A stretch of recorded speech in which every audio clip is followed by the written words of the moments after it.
G'day folks, Conor here from Sit-Ups Media, back with another video, and this one I've been working on for a while. We've got the full review of the Galaxy Watch 4. So without further ado, hit the like button and the subscribe button. Let's get stuck into the video. Let's go.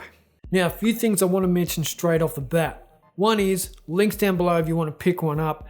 Be mighty helpful if you use my links, because I don't get too much cash from YouTube.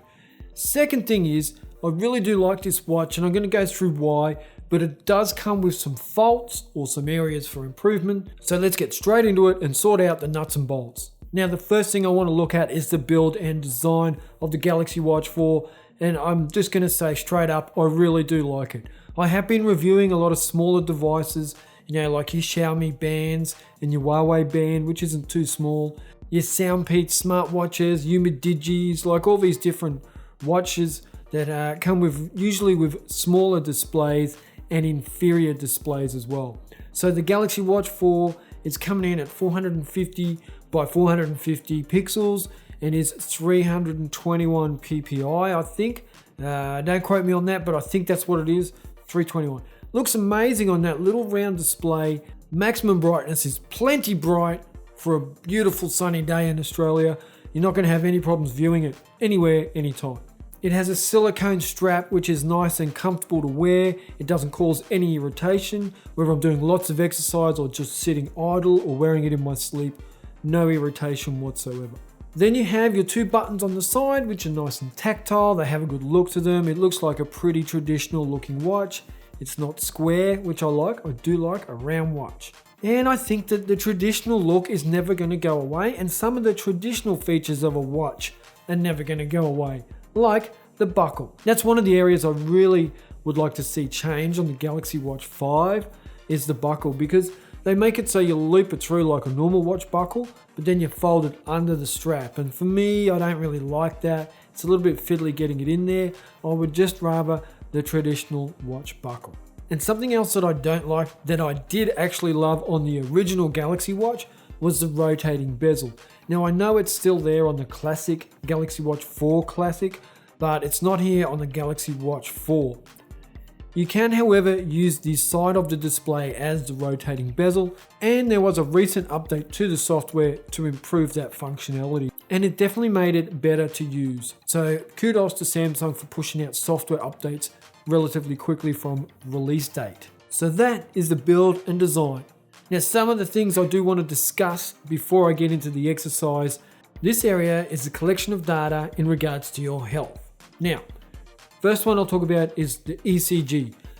I don't know if this is accurate or not, but I do know that it does record your ECG, and for me it says I have a sinus rhythm. What does that mean? I don't really know. I didn't know before I got the watch. I don't know now. And it tells me it's not to be used to tell if I'm having a heart attack or predict one. It's purely there for the sake of it. Maybe, not really sure. But it's there. You can use it. Another health area is this sleep tracking. And I must say that I'm impressed with this. I've only had it malfunction once on me, but every other night it seems to record from when I fall asleep to when I wake up. And I could be lying in bed for a little while watching TV, and it doesn't register me as sleeping until I'm actually asleep. So I don't know if that's just by chance or what, but it seems to do it really well. The one night that it didn't track it, it said I slept for 2.5 hours, but I'd actually slept for about 6. I haven't been able to repeat that. I don't know why it did that, but it did it once, so it's worth mentioning. And I do like how the sleep data is presented. You've got awake time, light sleep, REM sleep, and deep sleep. And for me, I don't know if that's accurate, but it looks pretty good the way it's presented. I'm happy with it. When I'm tracking my heart rate, I seem to get fairly accurate readings in this sense. When I'm sitting on the couch relaxed watching TV, my heart rate is between 50 and 70 depending on what I'm watching and what I've done prior. When I'm exercising, it can go right up to like 170, 180. And I know if I'm running up a hill, it's going to be 170. If I'm running on the flat ground at a steady pace, I can get it at around 150. And that's what the watch tells me all the time. So I do think that the heart rate recording or tracking is very accurate or accurate enough. I'm pleased with it, and I can comfortably use it for doing that high performance training where you go hard doing your running or your exercise, get your heart rate up. Once you get to a certain point, drop your heart rate down again, and then go hard again once you drop your heart rate down. So I can comfortably use it for that. One of the things I do like is measuring like my body fat, my skeletal muscle, my BMI, my fat, something or other. I'm doing it now as I talk to you. It says keep touching the keys 100%. So I've got here that my weight is 66 kilos. My skeletal muscle has gone down 0.7. It is 28.1. My fat mass is 13 kilos. My body fat is 19.8%, which is just under average, but not too low. My BMI is 21.3 and my body water is 38.8 kilos. I like looking at all that stuff. I enjoy looking. I don't know if it's accurate or not. Wouldn't have the faintest idea if it's accurate. But I do know that I enjoy looking at it, and it does change every day according to how much I've eaten, how much I weigh, all that sort of stuff. It's fun to use, whether it's gimmicky or not. I think it's fairly accurate and I'm happy with it. Righto, let's talk about running, cycling, swimming, and circuit training, and any other types of exercise that I could do while using the Galaxy Watch 4. And I have to say, when it came to running, I was pretty impressed. Now, there's several reasons for this. I've used other smartwatches that don't have good displays. They're either too small or not bright enough. And that's a real problem when you're checking your watch. Like, I do check mine a lot while I'm running. I like to check my current pace and how far I've gone in my time. And those things are important to me because I always like to try and beat myself in while I'm running and cycling. So, having that big display with 321 ppi is important. Bright enough, like really bright. I can see it in any sunlight. It doesn't matter how bright it is outside. I can see really well on the Galaxy Watch 4. But then you've got the tracking side of it as well. So I run between 5 and 10 Ks at a time, and I know when I run on my routes how far they are. I've done them enough with many different GPS tracking devices to know that the 5K mark is roughly on this corner here, and the 10K mark is roughly here, and so on. So I was really impressed when using the Galaxy Watch 4, whether connected to my phone or not, that the results were very accurate. And I mean accurate to within 100 meters of another phone that was tracking me at the same time that wasn't connected to the watch on a 10-kilometer run. So they were within 100 meters of each other. But the good thing with the Galaxy Watch 4 was I'm still getting that heart rate while I'm running, I'm getting my pace, I'm getting my time, I'm getting my distance, I'm getting it all on the watch on a nice big bright display that is easy to see. And like I said, doesn't matter if it's connected to my phone or not. The GPS tracking on the watch is good enough for you to leave your watch at home and get accurate readings every time. And I would definitely recommend it. If all you do is run, you're going to enjoy it. I just wish that Samsung would release some better running programs on Samsung Health. I think they're really lacking in that department, considering how big they are and how many people would have these phones and these watches with Samsung Health. It would be nice to get some better programs, but that's another story. Now, when it comes to cycling, I had the same results, very accurate. The data on this display was good. It was what I was looking for. It gave me my speed, my distance, and my time. I really enjoyed that. The GPS tracking again was really accurate. So I think when it comes to running, cycling, walking, all hand in hand, you get really good results, accurate results, your heart rate, everything's there. All the information you need is there at a glance at any time. The raise to wake wasn't 100% reliable, so when I'm running and I raise, sometimes I've got to do a bit of a really sort of robotic arm raise to get the display to come on, but that was maybe like 20% of the time. Every other time, it would work as it should. And auto tracking of exercises also worked really well. I really enjoyed that, so I would finish my run and then maybe do sprints home just to keep the fitness up and to keep pushing myself. And it would know after 10 minutes, it would come on and say, okay, you've done 800 meters or 940 meters. Do you want to keep tracking? Tap yes, and you're away getting tracked automatically. So I really do like having that feature because sometimes I forget to press start and forget to track an activity, but the watch knows every time. My biggest problem with this watch, battery life. So it's a 1-day watch. It's not a 2-day watch. It's not a 3-day watch. It's a 1-day watch. You could get a day and a half out of it, but if you're really active and you like using the GPS, you are going to get 1 day.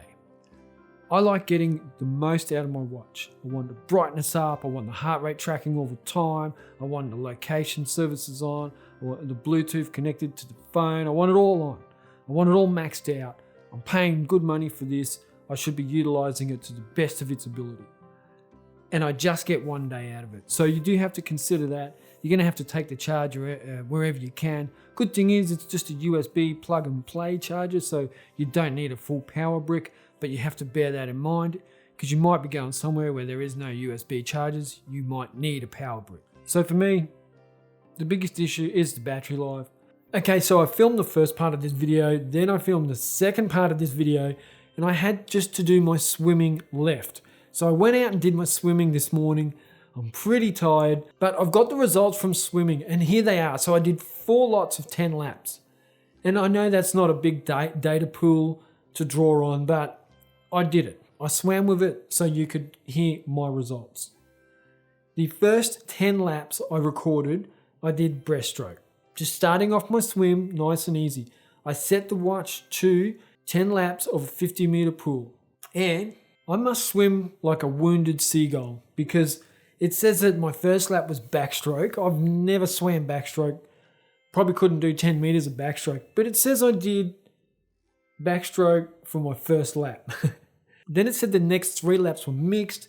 The next 1 lap was backstroke after that, then breaststroke, then 2 more mixed. So out of 10 laps, it got 3 of the swimming styles right, but it did record the laps correctly and the time, and it also recorded my heart rate as well, my swolf and all that sort of stuff. So I don't know how accurate the swolf is given the fact that it thought I was doing different exercises to the ones I was doing.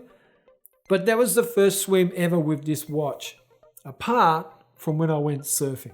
I'll touch on that soon. Okay, my second swim was another 0.5 of a kilometer, another 10 laps of an Olympic pool. And I did a mixture of freestyle and breaststroke. And it recorded them all correctly. So I did freestyle, freestyle, freestyle, breaststroke, freestyle, breaststroke, freestyle, breaststroke, freestyle, breaststroke. And it recorded them all accurately, which was good. So that was the second bunch of swimming, the second 10 laps. Then my third and fourth swim tracking were the same. It was a mixture of breaststroke and freestyle. And the watch recorded the style correctly, the laps correctly. The heart rate was correct as it could be, I guess. But it did it really well. So going on those 4 swims, I would say it tracked everything correctly about 95% of the time. There's just that one set of swimming in the first lot where it was a little bit confused, thought I was doing backstroke when I wasn't. But for the most part, all the other swim tracking, it was really accurate. And I'm comfortable to say to you, you can get this. It's only going to get better with software updates. And I think that's what happened with the original Galaxy Watch. I bought it, I reviewed it, it was terrible. It said I was the fastest swimmer in the world. And if you've seen me swim, you know that's not true. So it was really nice to get this and have it like really, really accurate for my first round of swimming exercises. So I'm happy. I'm going to keep wearing this as my swim tracker. Hopefully it gets a little bit better with software. It doesn't need to improve much, but it certainly worked well. This display, while running or swimming, is really good. As long as you've got a good pair of goggles on, you're going to be able to see that display underwater, no problems. And you can see your lap, your distance, and your heart rate on the display while you're swimming. So I do like that. Now I also went surfing with this watch on in salt water. Now I don't recommend wearing anything electronic into the salt water, but it does say it's waterproof up to 5 ATM, IP68. So I thought, hey, I'll take it surfing. And the whole time I was out surfing, paddling around on my board, catching waves, it actually thought I was swimming and it recorded me accurately for the whole time I was surfing. It was very small, so I was doing more paddling than I was surfing, which is definitely why I would think that I was swimming all that time. But I was happy that it recorded it accurately, and I think if you swim openly in the ocean or somewhere else like a lake, it will record your swimming and you'll get that data. I think you'll be happy with it. So for me, the Galaxy Watch 4 is a win-win-win. I do not have anything really to complain about this watch. And I've seen a lot of tech reviews talk about this watch. They talk about the software, they talk about it being Google Fit and Android and all that stuff. But they don't talk about how it performs for people that exercise. People like me who use it for swimming, running, cycling, hiking, walking, circuit training. We're the people that want to know what it performs like. Yes, we want the software, but more than anything, we want that accurate exercise tracking. And you get that with the Galaxy Watch 4. Happy to recommend it. And one of the things I really do like about this watch compared to the previous generations is the price. In Australia, previous generation was going to cost you $700-800. Here now, it's going to cost you $400-500. So, you're talking almost 50% cheaper. But I think for just as good a product. And I should quickly mention as well that I think the Galaxy Watch 4 44mm version is a little bit, the band just doesn't quite fit. This is on the last loophole. It's a little bit loose. It still gives me all my data accurately, but I would like it to have one more little notch in it. So consider that. I think if you got the 40mm version and you're skinny like me, then you probably will not really be too disappointed in the smaller watch. And the only time I would say you might be is if you struggle with your vision while you're running or cycling and you need that bigger watch face. But other than that, I don't think you'd be too disappointed with the smaller one. In fact, now I wish I had got the smaller one. So that's it, everyone. I really hope you appreciate this review. It's an in-depth review. I did cover as much as I could for you. I'll do a follow-up one if I get enough interest. So if you want to see a follow-up video to this one, hit the like button and leave a comment saying, hey, yep, definitely want a 6-month follow-up video, something like that.